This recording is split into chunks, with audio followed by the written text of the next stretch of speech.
Merci, chers élèves. Nous sommes sur la chaîne YouTube du complexe scolaire Nyota. Comme vous le savez, nous allons vous demander de vous abonner. Si vous regardez à votre gauche, vous allez observer qu'il y a une cloche. Cliquez là-bas et vous serez le premier à accéder à toutes nos publications. Parce que, compte tenu de la réalité actuelle, nous la connaissons tous, l'école a décidé de ne pas vous laisser comme ça. Nous allons vous encadrer parce que l'année ne sera pas blanche. Continuez toujours à étudier. Merci.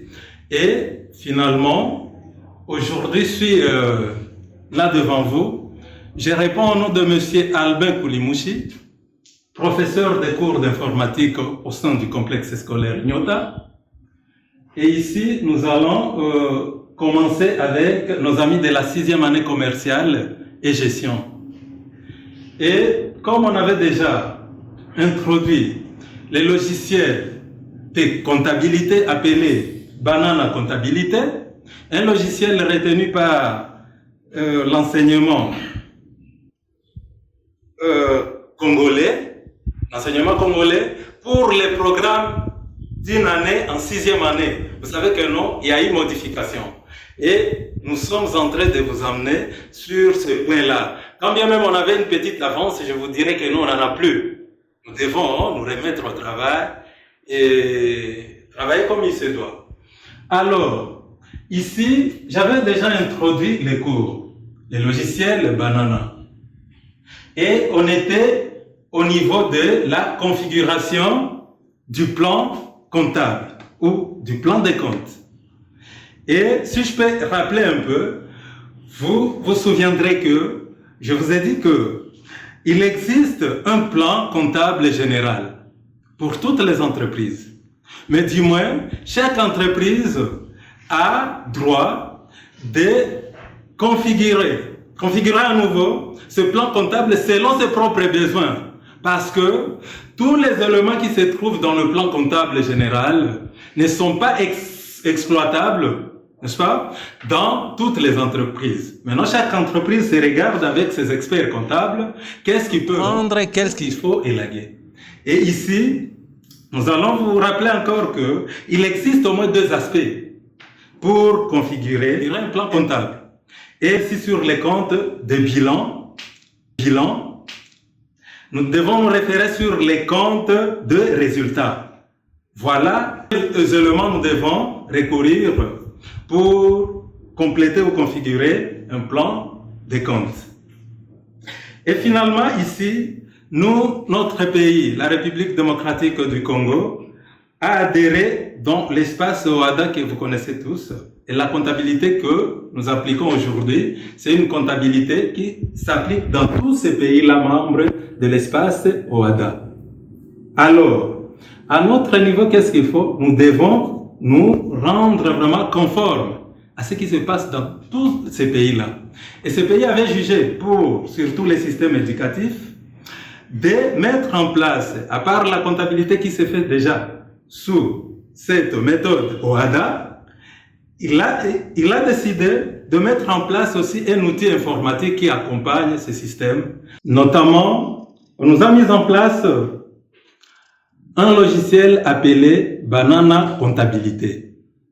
Et comme on avait déjà présenté le tableau de Banana Comptabilité, nous avons ce tableau qu'on a représenté ici. Vous savez que non, son interface n'est pas loin d'Excel. Vous le savez très bien, ça est là.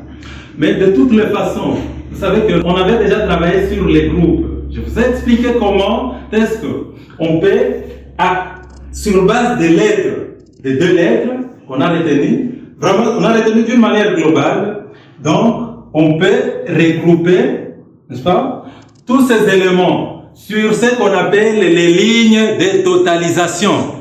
Mais on va pas s'éterniser sur les lignes de totalisation. Ce qui nous préoccupe dans notre leçon aujourd'hui, c'est la colonne ici, la colonne GR, que nous allons devoir compléter ensemble, parce qu'avec les leçons prochaines, ça sera vraiment pratique et nous allons avoir beaucoup besoin de cette colonne ici, parce que c'est la grande colonne qui va récupérer tout ce qu'il y aura comme totalisation de l'autre côté. Et finalement, on rentre de l'autre côté pour se référer à des différentes générations qu'on avait arrêtées autrefois pour compléter la colonne groupe de notre logiciel. Pour y aller, je vous ai présenté ces deux documents. Le premier document est là, qu'on appelle tout simplement tableau de correspondance pour les bilans. Et nous avons le deuxième qu'on appelle tout simplement tableau de correspondance pour les comptes de résultats. Et ce sont ces deux tableaux ici, évidemment avec vos listes de comptes, qui vont devoir vous permettre à configurer votre tableau de compte ici. Et qu'est-ce qu'on fait directement? Comme vous le savez, avec les tableaux de correspondance bilan, le bilan a deux parties. Le bilan a son côté actif, le bilan a son côté passif. Mais dans notre tableau de correspondance, ici, côté actif, on nous a placé les comptes en deux colonnes. Et je veux encore vous rappeler pourquoi on nous a placé ces comptes de cette manière, parce qu'il y en a vraiment plein. On a voulu les scinder en deux. Et nous avons ici nos générations évoquées. Nous avons la grande ligne de totalisation qu'on a côté actif, c'est le code ici BZ. BZ, comme étant, on peut prendre BZ comme arrière-grand-parent de tous les autres éléments qui viendront. Et ici, nous avons BZ qui a à son sein la ligne de totalisation AZ. Donc, nous allons partir des grandes lignes de totalisation à des sous-lignes de totalisation. Nous avons BZ qui a à son sein AZ. Nous avons BK. Nous avons BT. Nous avons BU. Côté actif, le plus grande ligne de totalisation. Mais si vous regardez dans BZ, on nous a montré les éléments. Mais côté passif, nous avons comme grande ligne de totalisation ce qu'on venait d'appeler arrière-grand-parent, n'est-ce pas, côté passif, ça s'appelle tout simplement DZ. Vous avez ça dans le tableau de correspondance. Vous vous souvenez? Et dans DZ, nous avons DF, comme sous-ligne de totalisation, nous avons DP, nous avons DT, nous avons DV. C'est du côté passif. Et cela représente la première génération. Et si nous pouvons passer à la deuxième génération de ces codes, nous pouvons entrer encore dans BZ et aller voir directement AZ. Parce qu'on ne va pas tout vous montrer ici. Nous allons partir de AZ et vous allez comprendre comment travailler avec les autres éléments. AZ dans le tableau de correspondance a ses sous-éléments. C'est-à-dire AZ aussi a des sous-lignes de totalisation. Et si on regarde ici, nous avons AZ qui a son sein, AD, nous avons AI et nous avons AQ. Voilà les éléments de AZ. Vous allez devoir comprendre ici que BK aussi a ses éléments, BT, ses éléments, BI également. Mais nous allons nous servir d'exemple de AZ et comprendre la réalité des autres éléments. Et maintenant, AZ a dévoilé ce qu'il a comme élément et ça représente la deuxième génération. Ici, nous allons tirer aussi AD. Tout comme on pouvait tirer AI, on pouvait tirer AQ. Mais nous tirons d'abord AD. Vous comprendrez, comme je venais de le dire tantôt, qu'est-ce que nous pouvons trouver réellement dans les autres éléments ici. AD a comme sous-ligne de totalisation AE, AF, AG et AH. Et voilà, ça représente la troisième génération. Et nous tirons ici AE. Nous avons AE qui nous dévoile aussi ces éléments. Et voilà ce qu'on a comme élément dans AE. Nous avons AE1, AE2. Ici, la réalité nous rattrape ce que je venais de dire. Le côté actif de notre bilan ici a 2 colonnes. Et comme on devait atterrir sur AE, mais comme AE représente 2 colonnes déjà dans le bilan, on nous propose AE1, AE2. Enfin, ça va nous éclater ce qu'on appelle les comptes. Vous connaissez ce qu'on appelle les comptes. Les chiffres que vous attribuez à chaque compte. Après, vous donnez les intitulés de ces comptes-là. Et finalement, nous avons ici ce que nous allons devoir appeler la 4e génération. Mais si on doit passer à la 5e génération, on verra que non. On a ici scindé AE en 2 parties comme le côté bilan actif nous l'indique. Vous allez remarquer ici que nous avons AE1 qui nous dévoile son premier compte, son deuxième compte, son troisième compte. Et ici, on nous a représenté au moins 3 comptes. N'est-ce pas? Si on entre dans AE1, nous avons 3 comptes. AE2, nous avons aussi 2 comptes. Et ça représente la 5e génération. Et on peut aller visiter notre grand tableau là-bas et nous verrons ce qu'on a fait. Maintenant, pour compléter, pour configurer notre bilan ici, on a commencé par AE. Vous voyez que nos AE côté actif nous a donné 2 parties, AE1 et AE2. Ici, nous avons AE1. Avec ces comptes qu'on a pu montrer de l'autre côté, ça est là. Nous avons le compte, parce qu'ici, nous avons la colonne pour les comptes. Nous avons le compte 21.1 et son intitulé ici. Nous avons le compte 21.81 et son intitulé, parce que vous avez le libellé ici. Ainsi de suite. Lorsque on termine avec les comptes de AE1, voilà que non, on vient maintenant placer dans la colonne groupe les codes qui représentent ces comptes ici. Et nous allons passer à la deuxième séquence, ou à la deuxième partie de ce même code, qui est AE2. AE2 nous dévoile aussi ces comptes. Vous les avez ici et leurs intitulés. Et après, ici, nous avons terminé avec la partie AE1, AE2, et nous allons clôturer avec sa grande ligne de totalisation, je l'avais évoqué là-bas. La grande ligne de totalisation, c'est AE. Et voilà ce qui va conclure, disons, cette partie. AE1, AE2, c'est AE.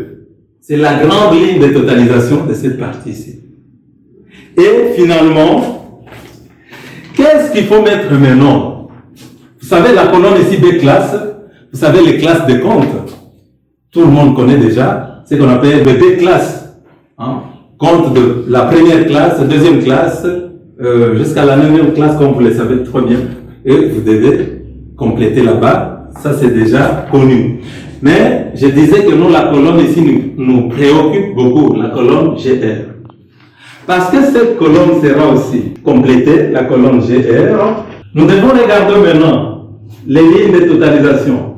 Le compte ici 21.1, dans GR, sera totalisé ou directement. Parce que la machine ou le logiciel va nous renvoyer automatiquement à la ligne de totalisation de ce compte-là. Et c'est là, si vous avez vraiment bien configuré, vous n'aurez pas de problème. Vous allez, lorsqu'on va arriver à la partie de passation des écritures, nous allons tout simplement insérer des comptes de montants et avec notre configuration, on renvoie directement des totaux parce que la ligne de totalisation sera renvoyée à son code initial que vous avez vu de l'autre côté.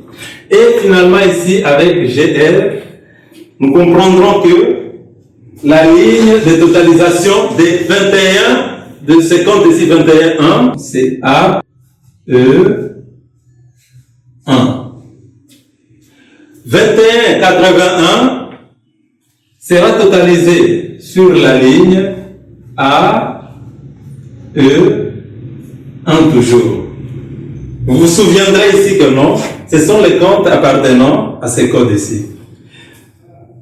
21, 91 sera totalisé dans A, E, 1. Et ici maintenant, parce que je disais, nous allons progressivement vers les lignes de totalisation. Maintenant, nous avons déjà ces comptes ici qui auront des montants. Maintenant, les montants de ces comptes ici seront totalisés où?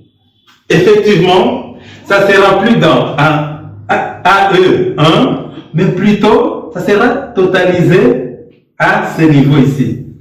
À ce niveau, voilà. À ce niveau. Et nous devons déjà le signaler.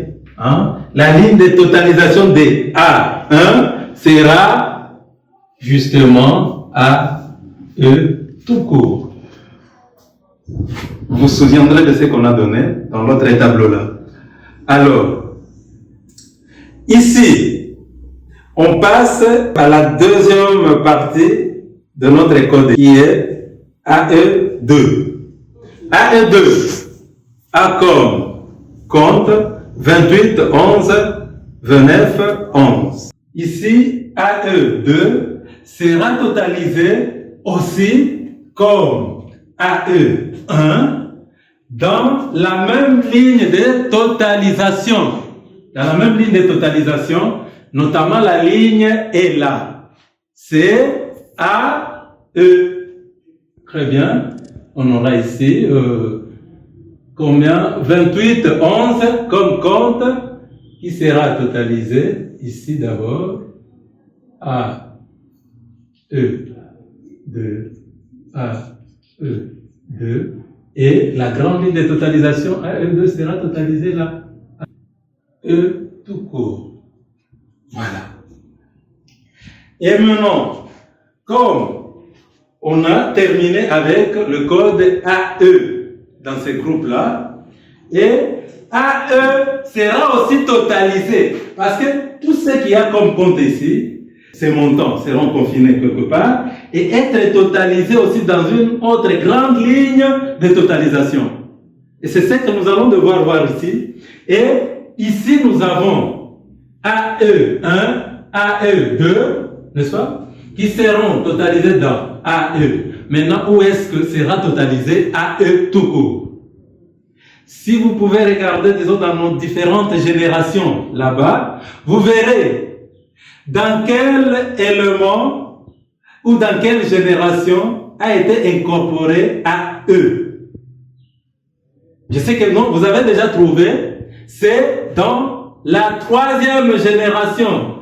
Et le code qui contient les codes, les sous-codes AE, ça s'appelle tout simplement AD. Très bien. C'est-à-dire que tout ce qu'on aura ici, comme montant, inséré et consort, seront totalisés sur la ligne ici. Et cette fois-ci, la ligne ne sera plus la ligne AE, parce que c'est AE qui totalise le tout ici. Et AE lui-même sera totalisé dans, nous venons de le voir là-bas, dans AD.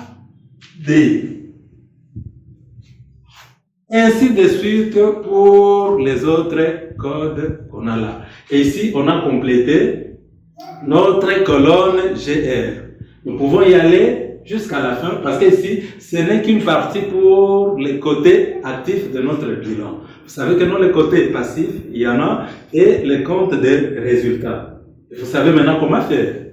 Et maintenant, comme je ne peux pas vous laisser comme ça, je vous donne un petit devoir. Et le devoir va porter sur les comptes des résultats. Vous allez tout simplement vous servir, vous savez déjà comment le faire jusque-là, servir des comptes de la colonne groupe, compte, libellé, mais ce que je demande beaucoup plus, venez compléter ici. Je sais, c'est là où ça posait encore un peu de problème. Venez compléter la colonne GR pour les comptes de résultats. Et nous avons notre tableau de correspondance ici. Je vous remercie et portez-vous bien.